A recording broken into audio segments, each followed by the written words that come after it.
Hey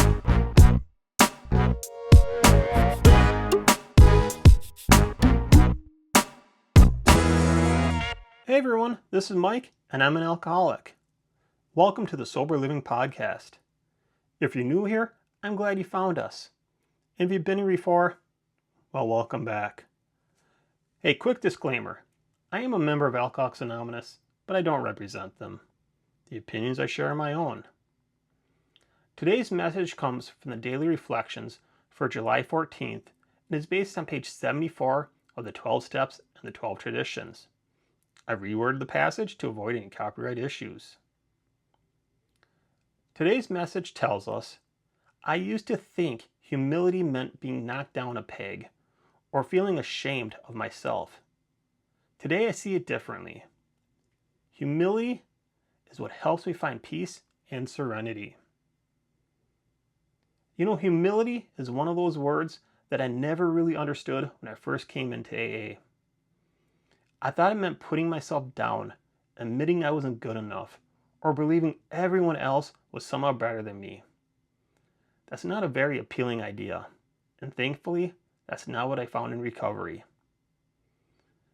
Today, I think humility is more about letting go.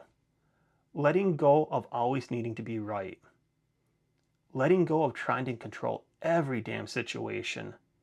And maybe most of all, letting go of my ego.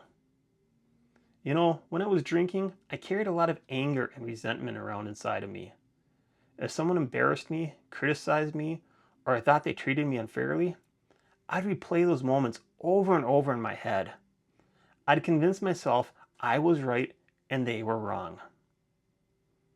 But you know, looking back, I don't think it was really about being right. Think about something simple like a math class. If a teacher asks what's 2 plus 2 and I answer 4, I don't spend the next 20 years thinking about how right I was. It just doesn't matter.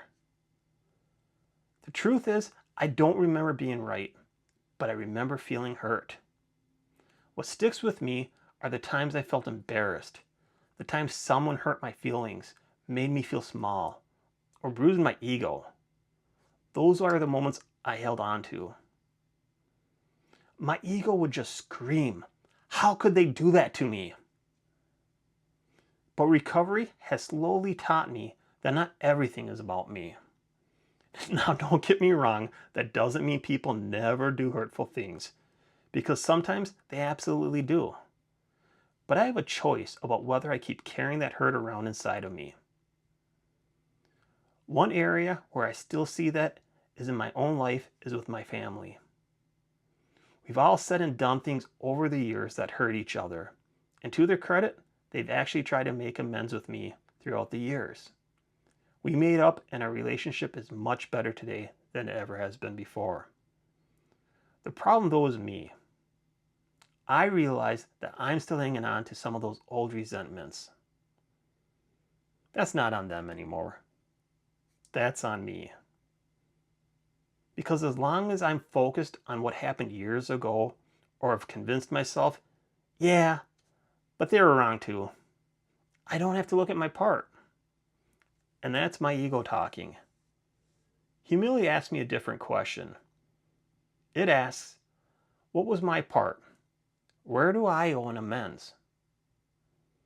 I don't have to pretend nothing happened, and I don't have to say everything was my fault. But I do have to be willing to own my side of the street. I just haven't completely gotten there yet. And yeah, I know, I still have work to do. But hanging on to those resentments isn't helping either of us. If anything, it's only keeping me from finding the peace I'm looking for. I've also found that humility is what gives me the ability to say I'm sorry. My ego wants to defend itself and wants to explain why I reacted the way I did or why the other person was really at fault. Humility says something different. It says maybe I didn't handle that as well as I could have. Or maybe I hurt someone. Maybe I owe them an apology. I found that apologizing doesn't make me weak. If anything, it takes a lot more strength than hanging on to my pride. The amazing thing is that every time I let go of one of those resentments, every time I choose not to let my ego run the show, life gets just a little more peaceful. And maybe that's why today's reading says humility brings serenity. The less time I spend protecting my ego, the more room there is for peace. So today, I'm going to pay attention to my ego. And here's the question I've been asking myself. Am I waiting for something from someone else before I allow myself to find peace? Maybe it's an apology. Maybe it's for them to admit they were wrong. Hell, maybe it's just for them to see things my way. Because if I am, I'm handing that person the keys to my serenity. I'm letting someone else decide whether I get to have peace today. Instead, I'm going to ask myself a different question. What's my part? If I owe someone an amends, I don't want to wait for them to go first. My recovery isn't supposed to depend on whether someone else admits they were wrong. Humility isn't about losing an argument. It's about finally setting down the weight I've been carrying for years. And maybe that's where serenity begins. So hey, thanks for listening, and I hope you'll join me again next time on the Sober Living Podcast. Until then, stay grateful, stay humble, and keep coming back.